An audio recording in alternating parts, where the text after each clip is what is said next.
آپ یہ کہہ رہے ہیں کہ میرے والد کا تعلق کسی تنظیم سے تھا، تو آپ کو سب سے پہلے اپنے سول ڈیموکریسی پر سوال اٹھانا چاہیے کہ آپ کی عدالتیں کس لیے تھی، کیونکہ آپ کی کسی عدالت نے میرے والد پر کوئی، میرا والد دوران حراست تھا، اس پر 3 سال جو ہے نا آپ نے کیسز چلائے، ان کیسز کے دوران وہ جو بری ہوئے ہیں، ٹھیک ہے نا.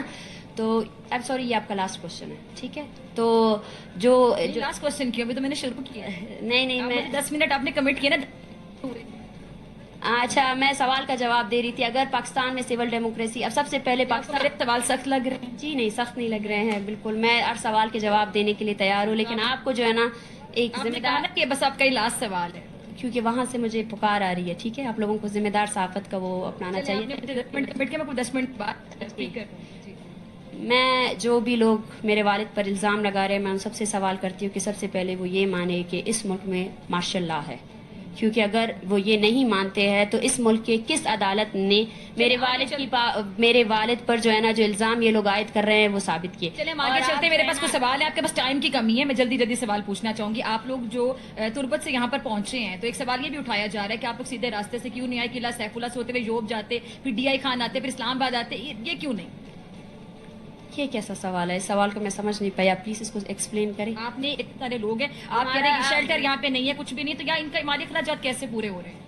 ان کے مالی اخراجات ہے ہی نہیں. ان کے مالی اخراجات سب سے پہلے ہم نے اس روٹ کا میں آپ کو بتا رہی ہوں، آپ پلیز تسلی سے میں کوئی اینکر پرسن نہیں ہوں، ٹھیک ہے نا. ہم یہاں بہت تحمل سے آئے ہیں. آپ کے اندر اگر کوئی انسانی وہ ہے تو آپ تحمل سے، آپ نے سوال کیا، میں آپ کو تحمل سے جواب دینے کے لیے تیار ہوں، ٹھیک ہے نا.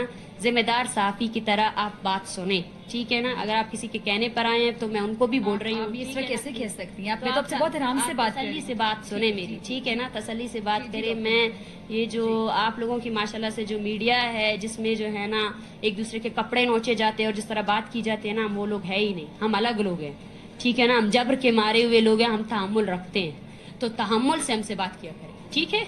صحیح ہے.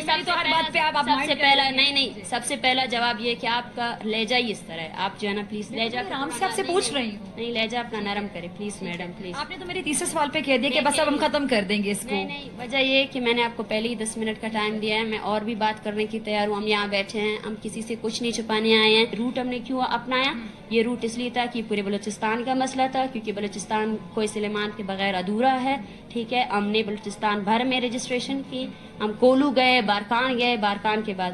اور مالی اخراجات کی بات کی جاتی ہے تو آپ دیکھیں ہم لوگ یہاں کیا مالی اخراجات ہے یہاں پہ. ہم لوگ سارے لوگ ان لوگوں کو کیا دیا جا رہا ہے؟ آپ ہمیں کہتے ہیں کہ ہم راہ کے ایجنٹ ہیں، ہم یہاں جو ہے نا اپنے اس کے لیے لائے ہیں. تو آپ جو ہے نا یو این کو بلائے، جیسے بے نظیر قتل کیس میں یو این لائی گئی، تو اس طرح بلوچستان میں جو جاری نسل کشی ہے جو دہائیوں سے جاری ہے اس پر. ڈاکٹر مہارنگ، آپ نے یہ بلوچستان کے حوالے سے بات کی، وہاں پہ دہشت گرد تنظیمیں بھی بہت زیادہ کام کرتی ہیں. بی ایل اے کی ہم بات کریں، بی ایل ایف کی بات کریں، بی آر اے کی بات کر لیں. ابھی حال ہی میں یہ جو پنجابی مزدوروں کے ساتھ کیا گیا، انتہائی افسوسناک، قابل مذمت. آپ اس کی مذمت کرتی ہیں؟ آپ کو لگتا ہے کہ وہ جو کارروائیاں کر رہے ہیں وہ شدید غلط ہے؟ دیکھیں، ہم نے مسلسل کہا ہے کہ ہم ہر طرح کے تشدد کی مذمت کرتے ہیں. آپ بی ایل اے کی، بی ایل ایف کی، ان کی جو دہشت گردانہ کارروائی کی مذمت کر رہا ہے، بالکل میں ان کی مذمت کرتی ہوں. جو بھی وائلنس لگتا ہے وہ غلط کر رہے ہیں بہت زیادہ. میں نے ایک مرتبہ کہا، بار بار اس سوال کو ریپیٹ نہ کریں پلیز. کونسل خانے پہ حملہ ہوا، آپ پلیز اس سوال کو، آپ چینی کونسل خانے کا حملہ کہتے ہیں تو سب سے پہلے آپ یہ بتائیں کہ 2006 میں میرا سوال اتنا برا تو نہیں تھا. میرا سوال برا نہیں ہے، آپ پلیز مجھے بولنے دیں. میں سب کی مذمت کرتی ہوں، میں تمام جو بھی وائلنس بی ایل اے کی مذمت کرتی ہیں؟ جی ہاں کرتی ہوں.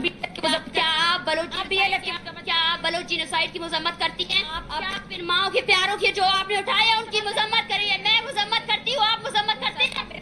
میں مذمت کرتی ہوں بی ایل اے کی، آپ کیا اپنے اسٹیٹ کی مذمت کرتی ہیں؟ بولے کیا مذمت کرتی ہے؟ آپ اتنی ہائپر کیوں ہو رہی ہیں؟ آپ اتنی ہائپر کیوں؟ میں نے آپ کو سوال کا جواب دے دیا ہے، اور کیا سوال کا جواب دینا چاہتی ہیں آپ؟ جی، تو یہ جانتے بوجھتے ہوئے بھی کہ ہم انہی کا موقف دنیا کے سامنے لائیں گے، انہوں نے ہمارے ساتھ اس طرح کا سلوک کیا اور بعد میں کیمرہ چھیننے کی بھی کوشش کی گئی، اور ان کا یہ جو رویہ تھا یقینی طور پہ آپ کے سامنے، آپ خود فیصلہ کر سکتے ہیں. ہم نے صرف سوال پوچھے، اور اگر سوال ان کو کوئی سمجھ نہیں بھی آیا تو اس پر اس طرح کا رویہ بھی ٹھیک نہیں تھا. پھر ہم مجبور ہو گئے، ہماری پوری ٹیم، کہ ہم وہاں سے چلے جائیں. اور یہ جو طوفان بدتمیزی مچانے کی انہیں ضرورت کیا تھی یہ بھی سمجھ